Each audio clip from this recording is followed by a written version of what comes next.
We met that dude, Duke the Jeweler, the night before. We was gambling. The next day, dude followed us to the concert. When we left out the concert, we under the garage. Dude went to his car by himself and walked down to the parking lot. Jay Prince, over the years, the decades of doing whatever he's doing, he's been having a way of brainwashing people. Oh, yeah?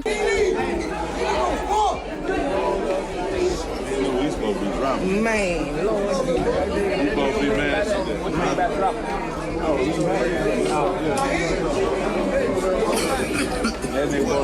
Only way they could get their money back was however their money back. He said, but Lil Cam Wolf and Big Caprice are the three. I'm up, I got the next, and they passed the dice to each other, but they loaded, but they shooting against them up.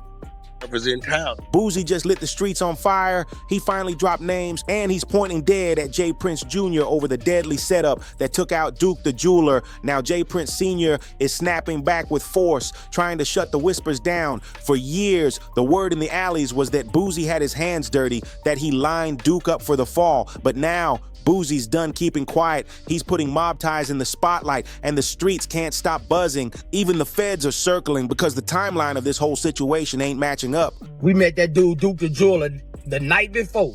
We was gambling. The next day, dude followed us to the concert. When we left out the concert, we under the garage. Dude went to his car by himself and walked down to the parking lot.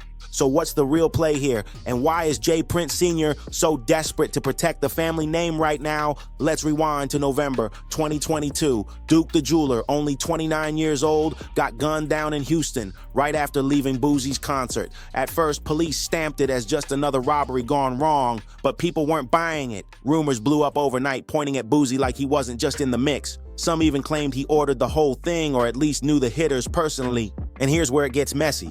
Word on the street was those two dudes who ran down on Duke weren't random jack boys at all. Allegedly, they were tied to Boosie's own family. That story had the internet on lock for months, painting Boosie as the villain while he stayed silent, letting conspiracy after conspiracy run wild. He was walking to his car or something, some dude tried to rob him. Some dudes tried to rob him. I had just met dude yesterday. We was in a garage. He must have walked outside to the parking lot. We was in the garage. We heard this.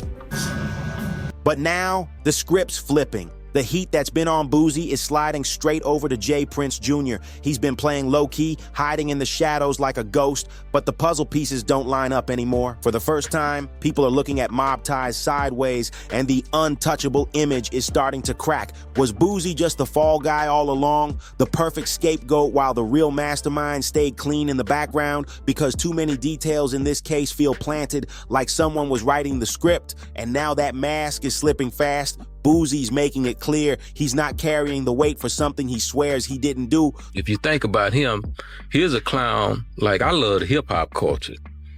I'm in love with the hip-hop culture.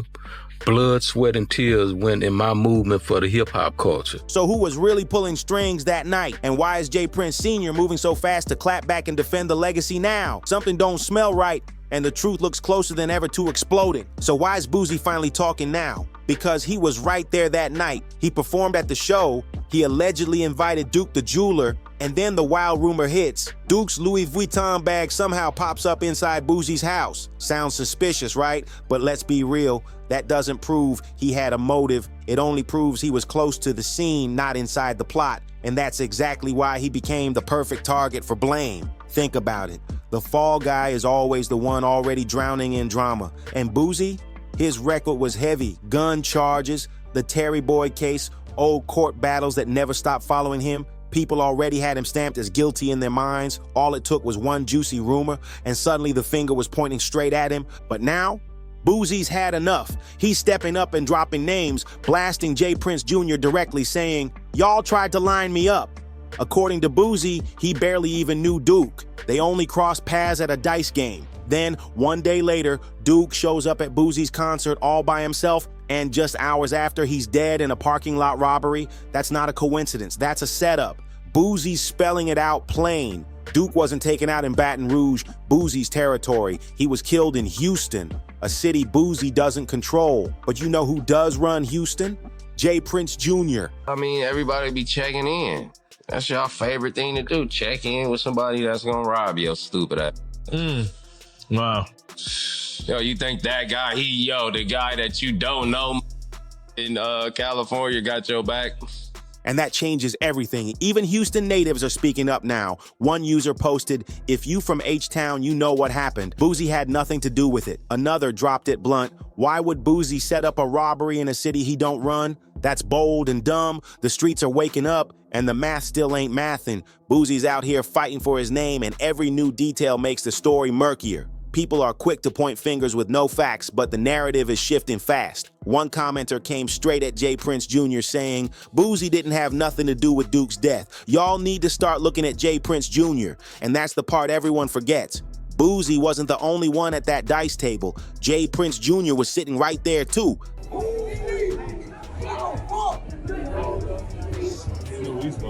Man,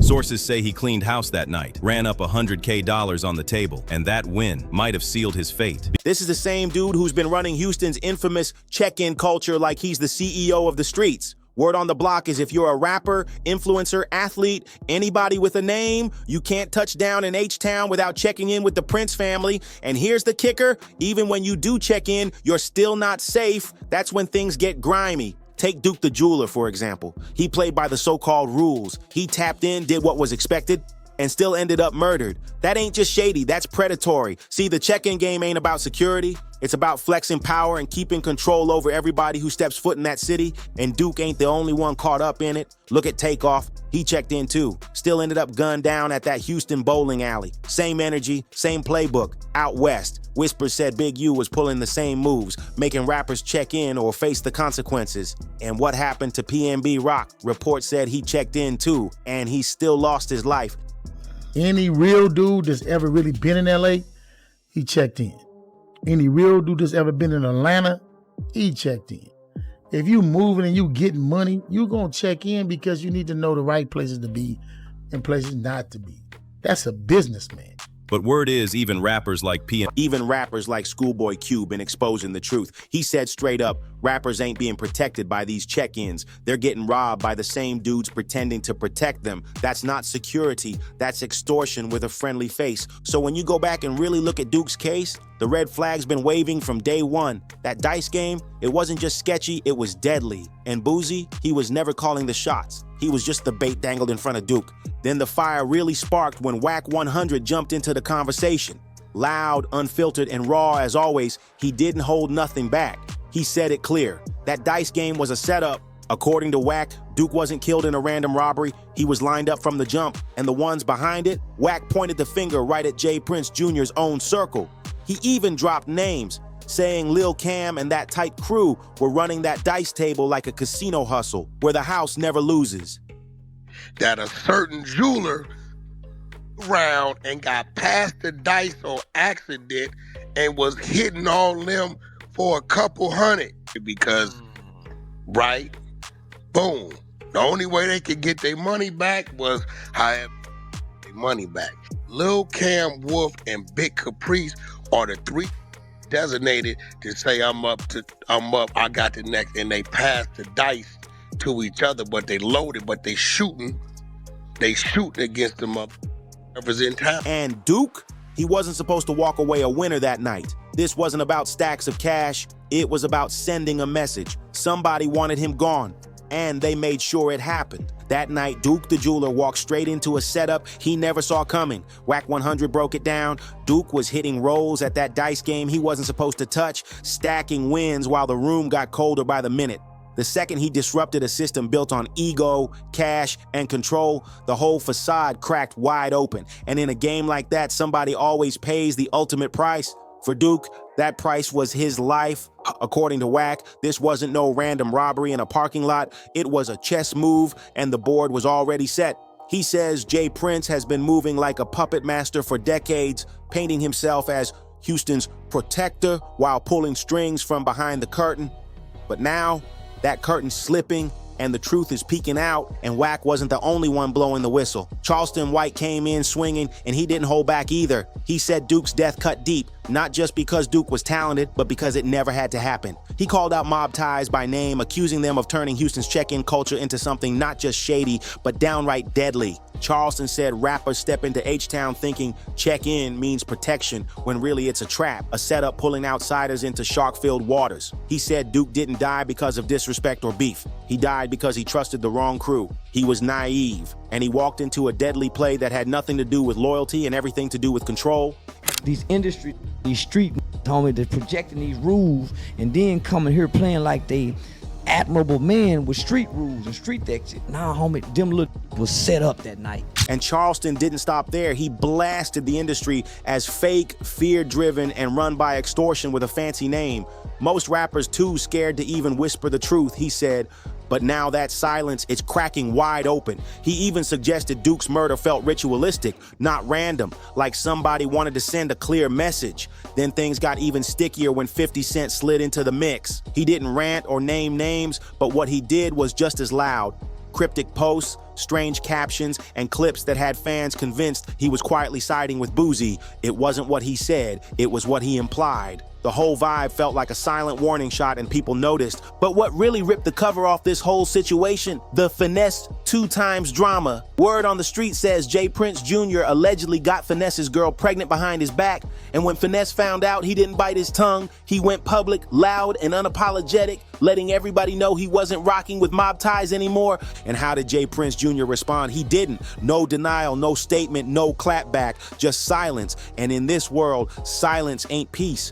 It's guilt. Fans immediately took it as confirmation that something dirty was going on. Finesse, who once threw nonstop love at Mob Ties, flipped overnight. Now he won't even mention their name. No shout-outs, no loyalty, nothing but distance. That bond, dead and buried. Fans started piecing things together quick. Takeoff's death, Boosie's fiery call-out, Finesse's sudden fallout, and one name keeps circling every single mess: Jay Prince Jr. It's starting to look less like coincidence and more like a pattern, and the streets are wide awake now. Social media is eating it up. The silence that used to scare people, it's cracking apart, and the empire built on fear is shaking heavy. People online are going wild with accusations. One user posted, "Jay Prince been setting folks up for years and getting people knocked off." Another dropped it raw. Jay Prince took Duke out, not Boosie.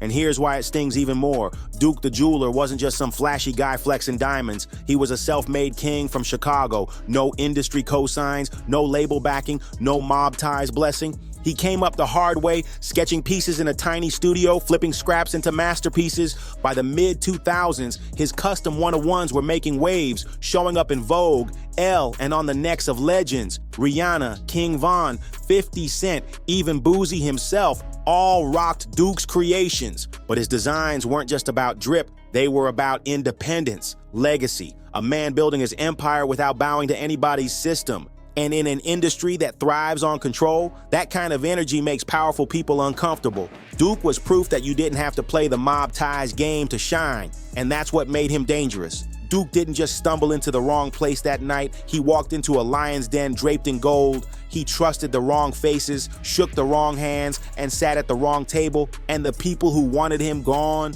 they made sure he never walked out. That room wasn't just a dice game, it was a high-stakes trap, hosted by none other than Jay Prince Jr. himself. According to multiple sources, Duke was blazing hot that night, running the table like it was his own casino. Word is, he walked away with nearly $100,000 in winnings, and that might have been the moment he signed his death sentence. Just hours later, he was ambushed, robbed of his jewels, his cash, his phone, and then shot. Not once, not twice, but multiple times, like somebody wanted to make sure there was no chance he'd ever walk away alive. This wasn't some sloppy street robbery, it was clean, precise, intentional, a surgical hit. And that's exactly why Duke's murder hit the streets like a bomb. This wasn't about petty beef or some random rap drama. This was about a man who built his kingdom from scratch and still got taken out. The industry hasn't healed since. Duke wasn't tied up in scandals, he wasn't beefing with nobody, he wasn't moving sloppy. So how did a man with no enemies end up executed after winning big in a game he was invited to? That's the question haunting everybody. And guess where all eyes keep turning? Right back to J. Prince Jr. Because this don't look like a robbery gone left. It looks like a hit, a cold, calculated takedown. Whoever pulled that trigger didn't just want Duke's money, and they wanted Duke gone, period.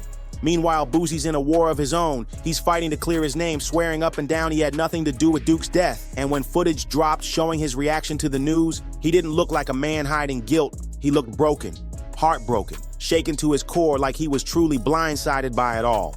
Maybe, just maybe, he really was. But the tension ain't cooling down. J. Prince Sr. is clapping back, aiming words at Boosie, trying to defend the family image. And Boosie, he's flipping the whole script, accusing the princes of being the ones pulling strings behind the curtain. And here's what makes it even darker. Folks can't forget Takeoff's death in that same city. The coroner report didn't say stray bullet. It said multiple shots to the head and torso. That don't sound random. That sounds like precision, like a plan, like deja vu. And now, J. Prince Sr. is firing back, taking aim at Wack 100 for riding with Boosie. He's calling Wack loud, calling him a clown, dismissing everything he says like it's all noise. But the streets, they're saying the opposite. Nah, he's just dodging the real heat. Because when somebody starts shifting the convo toward hip-hop culture and throwing out distractions, you know the goal ain't truth, it's deflection.